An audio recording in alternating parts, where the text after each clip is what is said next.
चलिए, तो लगातार इस पे हमारी नजरें रहेंगी, लेकिन आत्मनिर्भर मध्य प्रदेश के रोड मैप के लिए वेबिनार की शुरुआत की गई है। सीएम शिवराज सिंह चौहान वेबिनार में शामिल हो गए हैं। वीडियो कॉन्फ्रेंसिंग से कई मंत्री भी जुड़े हैं, अफसर भी जुड़े हैं। 15 अगस्त को जनता के सामने मध्य प्रदेश सरकार रोड मैप रखेगी। का विद्युतीकरण किया गया है और 70% लोगों के पास मोबाइल है और 88% लोगों के पास आधार कार्ड है।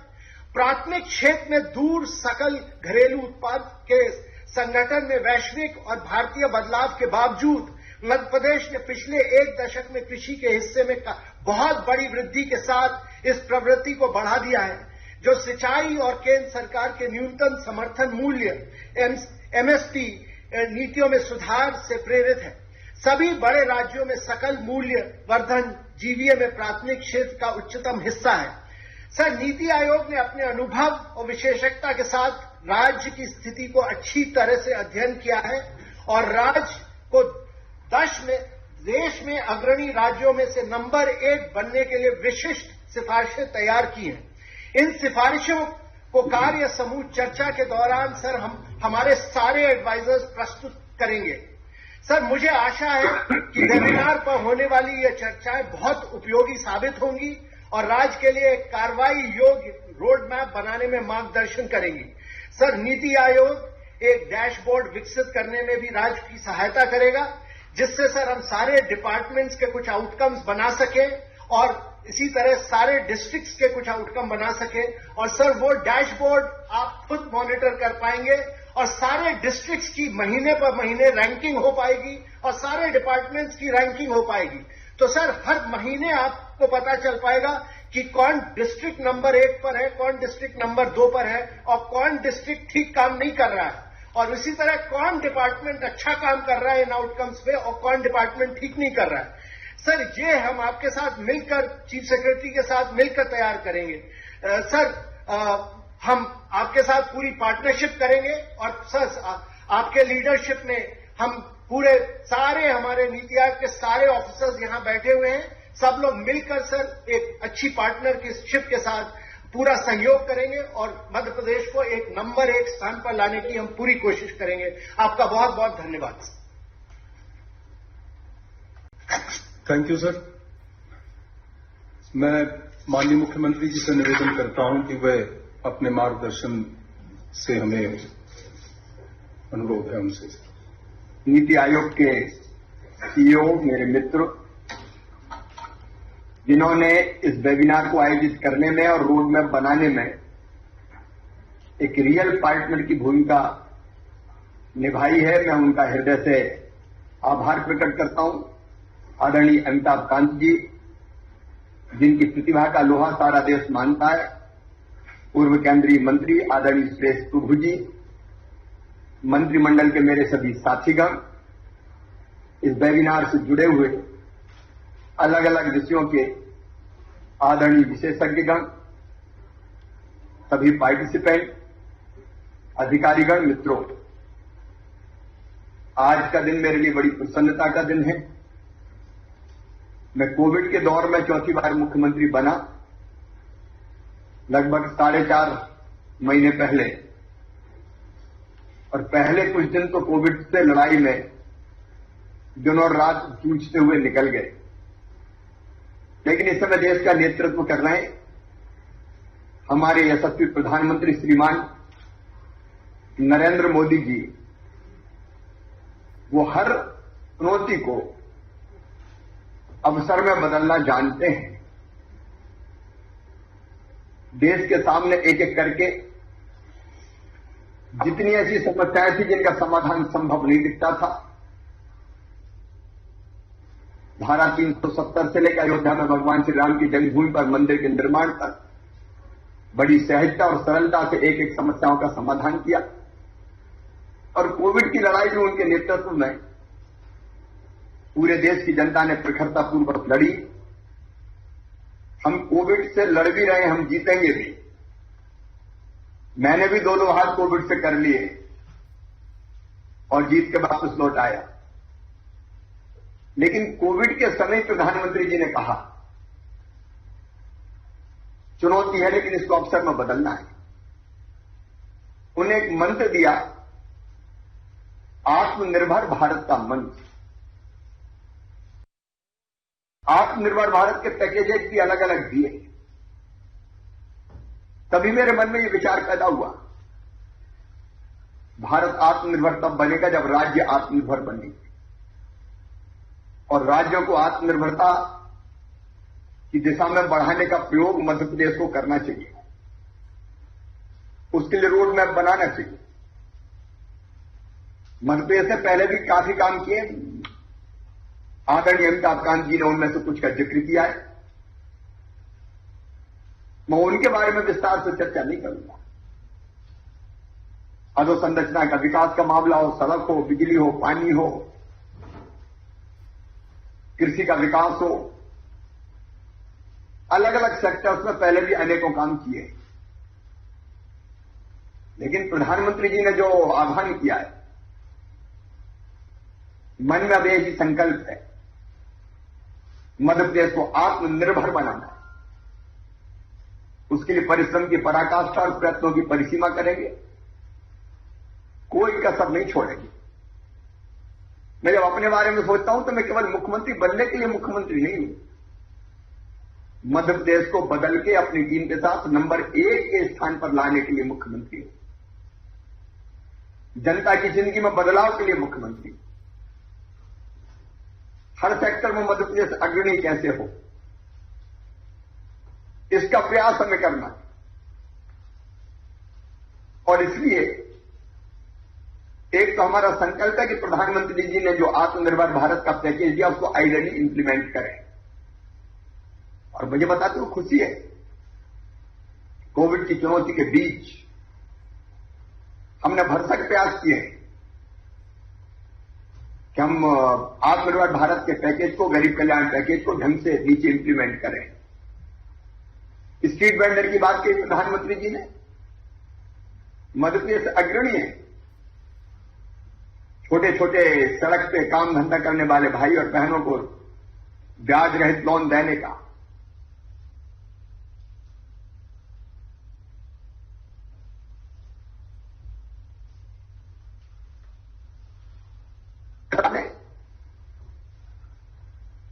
आइडियली चीजों को इंप्लीमेंट करें, ये प्रयत्न किया है। जैसी बात आई कि कोविड के दौरान कई विदेशी कंपनियां भारत आ सकती है, हमने लेबर लॉज में क्रांतिकारी सुधार किए। मध्य प्रदेश ने कृषि में जबरदस्त उत्पादन किया, किसानों को मैं प्रणाम करता हूं। इस साल ही 1,29,00,000 मीट्रिक टन गेहूं हमने खरीदा, प्रिक्योरमेंट किया है। अन्न के भंडार भरे हुए हैं, हॉर्टिकल्चर भी तेजी से बढ़ रहा है। लेकिन यही हमारे लिए चुनौती भी बन गया, क्योंकि दाम बेहतर कैसे मिल पाए किसान को, यह समस्या खड़ी हो गई। जब किसी चीज की पूर्ति अधिक हो जाती है, कीमत कम हो जाती है। इसलिए मध्य प्रदेश का हमने मंडी एक्ट में संशोधन किया और हमने तय किया मध्य प्रदेश में किसान बाध्य नहीं है मंडी में अपना अनाज ले जाने के लिए। प्राइवेट मंडियां खुलेंगी, उसमें अनाज बेचे, अपने खेत पे किसी व्यापारी को बेच दे, किसी एक्सपोर्टर को बेच दे, किसी प्रोसेसर को बेच दे। एक के बाद एक ऐसे कदम हम लगातार उठाते चले गए। उन कदमों के बारे में भी मुझे आज विस्तार से चर्चा नहीं करना। लेकिन जब मैं आत्मनिर्भर मध्य प्रदेश की बात सोचता हूं, हर क्षेत्र में आत्मनिर्भर। कृषि में हमें चुनौती है, हम कृषि उत्पादों का वैल्यू एडिशन कैसे करें, हम अपने कृषि उत्पाद को एक्सपोर्ट कैसे करें। मध्य प्रदेश को बासमती का जीआई टैग मिले, उसके लिए लड़ाई हम लड़ ही रहे। हमने फार्मर प्रोड्यूसर ऑर्गेनाइजेशंस की श्रृंखला खड़ी करने का फैसला किया। कृषि उत्पाद में विविधता और वैल्यू एडिशन किसान की आत्मनिर्भरता के लिए जरूरी है। प्रधानमंत्री जी ने मंत्र दिया, लोकल को वोकल बनाओ। हमारे यहां महेश्वरी चंदेरी साड़ी से लगा के हमारे सेल्फ हेल्प ग्रुप के उत्पाद बनाते हैं। मैंने तत्काल निर्देश दिया कि सेल्फ हेल्प ग्रुप को, विशेषकर महिला सेल्फ हेल्प ग्रुप का सशक्तिकरण किया जाए। अभी वो 20-20% ब्याज पे कर्जा लेके अपना अलग अलग चीजें बनाते हैं। हमने तय किया केवल 4% ब्याज पर उनको कर्ज दिया जाएगा। महिलाओं में गजब की रचनात्मक शक्ति होती है, उसको पूरी तरह से उपयोग करना। अलग अलग हमारे कुशल कारीगर हैं जिनके हाथों में कौशल है, कैसे उनकी हम मदद करें जिससे वो अपने उत्पाद भी बनाए और मार्केटिंग से लेके पैकेजिंग तक में सरकार उनकी मदद करे। नई शिक्षा नीति का आज प्रधानमंत्री जी संबोधित करने वाले। अब आत्मनिर्भर मध्य प्रदेश के लिए शिक्षा नीति में भी परिवर्तन, रोजगारोन्मुखी शिक्षा जो 6वीं से ही तय किया है वोकेशनल एजुकेशन का, मध्य प्रदेश उसको लीड करेगा। केवल अक्षर ज्ञान नहीं, शिक्षा के 3 उद्देश्य: ज्ञान देना, कौशल देना, नागरिकता के संस्कार देना। ज्ञान तो देंगे लेकिन हम कौशल भी देंगे ताकि रोजी रोटी के लिए भटकना ना पड़े। हाथों में कौशल है तो काम भी मिल जाएगा, नहीं अपना काम भी प्रारंभ कर सकते हैं। और देशभक्त, ईमानदार, चरित्रवान, परिश्रमी, नैतिक नागरिकों का निर्माण भी आत्मनिर्भर मध्य प्रदेश के लिए जरूरी है। इंफ्रास्ट्रक्चर का सुदृढ़ तंत्र, अब हम उस पर भी चर्चा करने वाले हैं। भौतिक अधोसंरचना पर आज बात होगी। बहुत काम हुआ है लेकिन मेरे दिमाग में कई तरह की चीजें हैं। अभी चंबल के बिहड़ों में हमने, जहां कभी डकैत हुआ करते थे, अब डकैत तो बचे नहीं, मारे गए, लेकिन चंबल एक्सप्रेस वे बनाने का फैसला किया। चंबल एक्सप्रेस वे केवल सड़क नहीं होगी, उसके दोनों तरफ, क्योंकि हमारे पास काफी जमीन पड़ी हुई बिहड़ों की, दिल्ली से 3.5-4 घंटे में मुरैना आ जाते, वहां इंडस्ट्रियल क्लस्टर बन सकते हैं, वहां नई टाउनशिप की कल्पना की जा सकती है।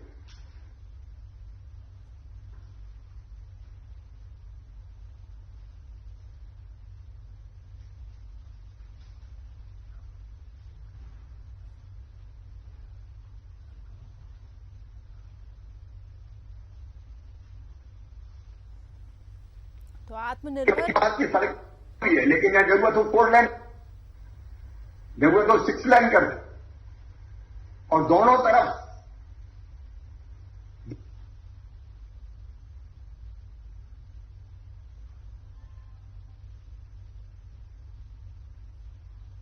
तो सीएम शिवराज सिंह चौहान वेबिनार को संबोधित करते हुए कई महत्वपूर्ण बातें कह रहे हैं। भारत जब आत्मनिर्भर बनेगा तब राज्य भी आत्मनिर्भर बनेगा। अधोसंरचना का उपयोग रोजगार के लिए, अधोसंरचना का उपयोग व्यापार के लिए,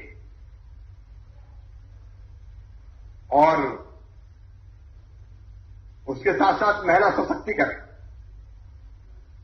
फिर अलग अलग सेक्टर्स है। अब हेल्थ एक चुनौती है, हेल्थ का इंफ्रा तैयार करना। जब तक नागरिक स्वस्थ नहीं होंगे, सबसे बड़ा धन अगर कोई है तो मानव धन ही है, उसके लिए बेहतर व्यवस्था, ट्रांसपोर्ट का बेहतर सिस्टम। टूरिज्म के क्षेत्र में मध्य प्रदेश ने काफी काम पहले किया है, लेकिन अपार संभावनाएं हैं।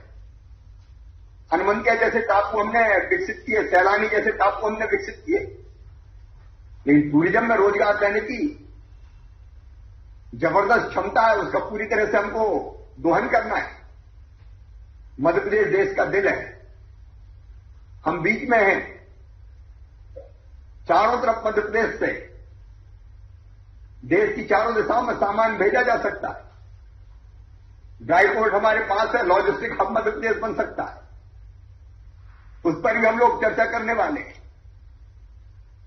अर्बन डेवलपमेंट, उसके नए आयाम हैं, उस पर भी विस्तार से काम करना है। और अर्बन डेवलपमेंट की जब हम बात को, गरीबों को वहां स्थान कैसे मिले, झुग्गी झोंपड़ी रहित कैसे हो। इसलिए अर्बन डेवलपमेंट में गरीबों के लिए भी स्थान, उनके मकान, प्रधानमंत्री जी का सपना है सबका घर हो अपना, उस दिशा में काम करना है। फिर हमारा रियल एस्टेट सेक्टर कैसे उठे, क्योंकि अर्बन डेवलपमेंट और रियल एस्टेट एक दूसरे के पूरक है। ऊर्जा के क्षेत्र में काम करना है। अभी प्रधानमंत्री जी ने रीवा के हमारे 750 मेगावाट के सोलर पावर प्लांट का लोकार्पण किया। अभी मुरैना में, छतरपुर में, हमारे रतलाम, मंदसौर, नीमच, शाजापुर, वहां सोलर की अपार संभावनाएं। पानी जो बांधों का है उनमें सोलर पैनल बना के, बिछा के वहां से ऊर्जा पैदा करना, पानी के वाष्पीकरण को रोकने का प्रयास भी करना। ऊर्जा सेक्टर में काफी काम हमको करना है। एक नहीं, ऐसे अनेकों सेक्टर है। फिर बड़ी समस्या है रोजगार की। रोजगार इन सबसे जुड़ा है। लेकिन जैसा अमिताभ कांत जी बता रहे थे, मध्य प्रदेश में जल संपदा, जन संपदा, खनिज संपदा, वन संपदा, हम अपनी खनिज संपदा का बेहतर दोहन कैसे कर सकते हैं, उस पर आधारित उद्योग कैसे लग सकते हैं, कच्चा माल क्यों बाहर जाए, उसकी प्रोसेसिंग मध्य प्रदेश में क्यों ना हो। प्राकृतिक संसाधनों से भरपूर मध्य प्रदेश, और इसलिए इन सारे सेक्टर्स में अलग अलग काम करने की अपार संभावना है। अर्थव्यवस्था को गति देना है। कोविड ने अर्थव्यवस्था की कमर तोड़ दी है, लेकिन हम निराश होकर बैठ नहीं सकते। कल ही मैंने रेवेन्यू अर्निंग डिपार्टमेंट्स की समीक्षा की थी। हम कैसे रेवेन्यू जनरेट कर सकते हैं, बढ़ा सकते हैं, उनको सोचना ही होगा। हाथ पे हाथ रख के हम बैठ नहीं सकते कि क्या करें, पैसे नहीं है। उस पर हमें ध्यान देना है। और कुल मिला के रोजगार के ऐसे अवसर के कोई बेरोजगार ना बचे। उसके कई अलग अलग पहलू हैं, उसमें विस्तार से आप चर्चा करेंगे। मैं ज्यादा समय नहीं लूंगा, क्योंकि 11:30 बजे से अलग अलग ग्रुप में डिस्कशन प्रारंभ होना है। और आज शाम को इस डिस्कशन के बाद मैं, वैसे तो दिन भर कहीं ना कहीं मैं जुड़ा रहूंगा वेबिनार से, लेकिन डिस्कशन के बाद जब हम कंक्लूड करेंगे, कंक्लूजन पर पहुंचेंगे, उस समय 5 बजे फिर हम चर्चा करेंगे। मैं एक बार फिर हृदय से अपने सारे पार्टिसिपेंट्स का अभिनंदन करता हूं, इस निवेदन के साथ कि ये कर्मकांड नहीं है कि मुझे 3-4 दिन तक कुछ करते हुए दिखना है। ये अंतर आत्मा से मैं कह रहा हूं कि हमारा गंभीर प्रयास है मध्य प्रदेश को आत्मनिर्भर बनाने का। और जो सुझाव देंगे आप, मैं आपको वचन देता हूं, जो इंप्लीमेंट करने लायक है उनको जमीन पर उतारने में हम कोई कसर नहीं छोड़ेंगे। 15 अगस्त को जो प्रदेश को संबोधन देना होगा, उसमें से जो एक्शनेबल पॉइंट्स इस वेबिनार में से निकलेंगे, मैं उसी दिन जनता के बीच भी उसकी पूरी रूपरेखा बना के और ऐलान करूंगा कि हम ये करेंगे। 3 साल में मध्य प्रदेश कैसे आत्मनिर्भर बने प्रधानमंत्री के सपने के अनुसार, इसका रोड मैप, टारगेट है आत्मनिर्भर मध्य प्रदेश लक्ष्य। वो रोड मैप आपके साथ बैठ के हम बनाएंगे। और मैं आपको ये वचन देता हूं कि जो टारगेट तय होगा, रोड मैप बनेगा, उसको पूरा करने के लिए टारगेट हम शॉर्ट टर्म, मिड टर्म और लॉन्ग टर्म प्लानिंग करेंगे। हम 1 साल में क्या करेंगे, हम 2 साल में क्या करेंगे, और तीसरे साल तक हम कहां पहुंचेंगे। और 1 साल में भी जो हम करेंगे उसको भी क्वार्टरली बांटेंगे। 3 महीने में क्या, 6 महीने में क्या, 9 महीने में क्या, 12 महीने में क्या। अमिताभ जी, मैं आपको हृदय से धन्यवाद देता हूं। आप डैशबोर्ड बना के हमें देंगे, उसमें हमारी मदद करेंगे। मैं ऐसी विभागों की समीक्षा और जिलों की रही थी, क्योंकि गवर्नेंस एक बड़ा विषय है। अगर गवर्नेंस ऐसी नहीं है कि परिणाम दे रही हो, तो फिर सारी चीजें बेमानी हो जाती है। इसलिए मूल्यांकन, आकलन और एक टिप्स में हम देख लें कि कहां क्या हो रहा है, क्या अच्छा है और क्या बुरा है, कमियां कहां हैं, ताकि उसको ठीक कर सके। और इसलिए मेरे मित्रों, आप जो परिश्रम करेंगे चिंतन करके इस मंथन से जो निष्कर्ष निकालेंगे, अमृत निकालेंगे, मैं उस अमृत को जनता तक पहुंचाने में कोई कसर नहीं छोड़ूंगा। एक बार मैं अमिताभ जी विशेष रूप से आपको बहुत धन्यवाद देता हूं, नीति आयोग की टीम को धन्यवाद देता हूं। इतनी समर्पित टीम के एक बार मैंने अमिताभ जी से आग्रह किया, उन्होंने खुद भी जुटे, पूरी टीम।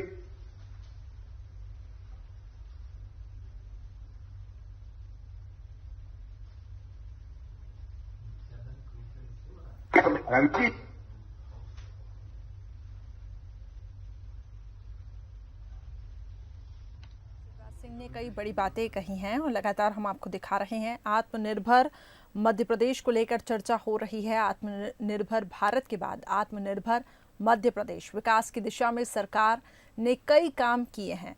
इसके साथ ही उन्होंने कहा कि आत्मनिर्भर भारत का मंत्र प्रधानमंत्री नरेंद्र मोदी ने दिया था, हमें प्रदेश का विकास करने के लिए प्रयास करने हैं।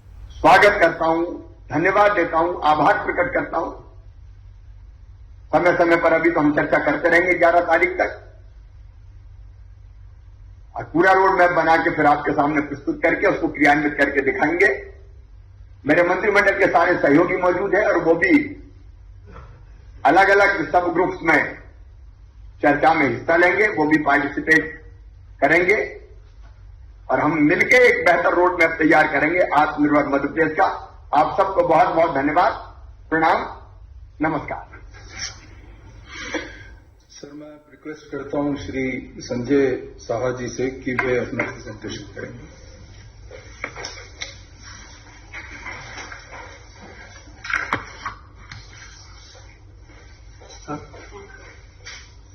हाँ, संजय जी, स्वागत आपका। धन्यवाद सर। माननीय मुख्यमंत्री जी, मंत्रिमंडल के सदस्यगण, आदरणीय विशिष्ट अधिकारीगण, सुप्रभात। मैं आपके अनुमति से अंग्रेजी माध्यम से इंफ्रास्ट्रक्चर के विषय में नीति आयोग के सोच प्रस्तुत करना चाहता हूं, जो आपके सामने अभी अगले 10-15 मिनट तक मैं उस सोच को आपके सामने रखने की आज्ञा चाहता हूं। सर, ये हमारी जो अभी जो एजेंडा है, ये हमने 5 विषय पर इसको अलग अलग करने की आपके सामने प्रस्तुत करना चाहूंगा। पहला है सर, जो हम इंफ्रास्ट्रक्चर का विजन क्या होना चाहिए, आपने पूरी इसकी दिशा दी है और हम चाहेंगे कि इसकी जो विजन है, इंफ्रास्ट्रक्चर का vision, mission and strategic goals, ये 3 आपके सामने प्रस्तुत करना चाहता हूं। इसमें सर, विजन में infrastructure service should raise the quality of life and meet aspiration and propel growth. ये सिर्फ इंफ्रास्ट्रक्चर नहीं है, ये ग्रोथ को भी प्रोपेल करने की पहलू है। And improves ease of living in India to global standards. ये एक बड़ी पहलू है इसमें जो हमारे विजन है। दूसरा है sir mission, to develop an action plan to implement infrastructure in the state over next 5 years। तो अगले 5 साल में इसकी रोड मैप जो आपने कहा है, उसको बनाने में एक बहुत बड़ा सहयोग चाहिए और ये अपने हमारा मिशन के एक बड़ा पार्ट है। Facilitate design, delivery and maintenance of public infrastructure as per global standard. तो ग्लोबल स्टैंडर्ड के बराबर हमारी इंफ्रास्ट्रक्चर बनने चाहिए। Facilitate generic and sectoral reforms in regulation and administration of public infrastructure services as per global practice. Push the state to national rankings in public infrastructure and ease of doing business. ये एक बहुत बड़ा हमारा mission हमारी सोच से होनी चाहिए। अगला सर हमारा जो स्ट्रेटेजिक गोल है वो है कि provide a positive and enabling environment for significant private investment in infrastructure. Private investment हमारे वेरी सिग्निफिकेंट रोल, जिसके हम कई पहलू आपके आगे जाके जो हम आपके सामने सोच अपना रखना चाहते हैं उसमें काफी महत्व रखता है। Adopt a robust program and project management framework, इसकी भी बहुत बड़ी महत्व है जो हम आगे आपको बताएंगे। Leverage extra budgetary sources with minimal implicit and explicit exposure on state financial resources. ये सर जो हमारी बजटरी रिसोर्सेस है सर, जो वो एक सीमित मात्रा में ही उपलब्ध है और हम उस पर उसको सिर्फ लीवरेज करने की हमें पहलू बहुत तेजी से करनी चाहिए ताकि हम इंफ्रास्ट्रक्चर जो हम बनाना चाहते हैं वो हम उसको बड़ी अच्छे से कर पाएं। ये एक बहुत बड़ा पहलू है सर।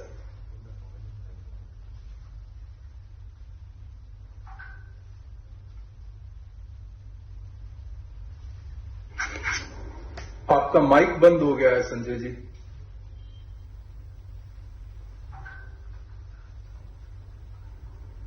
आपका माइक बंद हो गया, please. Equity and inclusiveness goals. Design and construct, maintain public infrastructure to meet disaster resilience goal. ये भी एक बहुत बड़ी महत्व है सर, जिस पर हमको पूर्ण रूप से चर्चा करना चाहिए और ध्यान रखना चाहिए। Create a fast track institutional and regulatory and implementation framework for infrastructure. इसकी बहुत जरूरी है। समय सीमा के अंदर इंफ्रास्ट्रक्चर बनाना बहुत बड़ा पहलू है। Leverage technology to enhance service standard, efficiency and safety. तो टेक्नोलॉजी बहुत बड़ी इंपॉर्टेंट है इंफ्रास्ट्रक्चर में। हम जब तक लेटेस्ट मॉडर्न टेक्नोलॉजी नहीं करेंगे तो हम जो सुविधा या जो देना चाहते हैं वो उस पर उपलब्ध नहीं होंगे। तो सर ये सब देखने के बाद सर जो हमारे एस्पिरेशनल स्टैंडर्ड है, हमने कई स्टैंडर्ड डिफरेंट सेक्टर्स पर कुछ स्टैंडर्ड्स आपके सामने प्रस्तुत करना चाहते हैं। एक है कि अफोर्डेबल एंड क्लीन एनर्जी, 24 घंटे 7 दिन पावर अवेलेबल फॉर ऑल। ये एक बहुत बड़ा मकसद है जो मध्य प्रदेश ने काफी हद तक कर चुके हैं और आगे और करने की आवश्यकता है। एफिशिएंट एंड ट्रांसपोर्टेशन लॉजिस्टिक में सर कई पहलू हम आपके सामने रखने की इच्छा रखता हूं। Enhance road connectivity to remotest area. उसके बाद सर वर्ल्ड क्लास स्टेशन जो रेल मंत्रालय बना रहे, जो आपके प्रदेश में बहुत सारे अच्छे रेल वर्ल्ड क्लास स्टेशन बन रहे हैं जैसे भोपाल, ग्वालियर, इस तरह का, उसमें भी बहुत सारे प्रदेश की बहुत सारे इन्वॉल्वमेंट जरूरत है। Airport related infrastructure, urban mobility, bus connectivity and connectivity to be provided in 800 meters of house. ये हमारा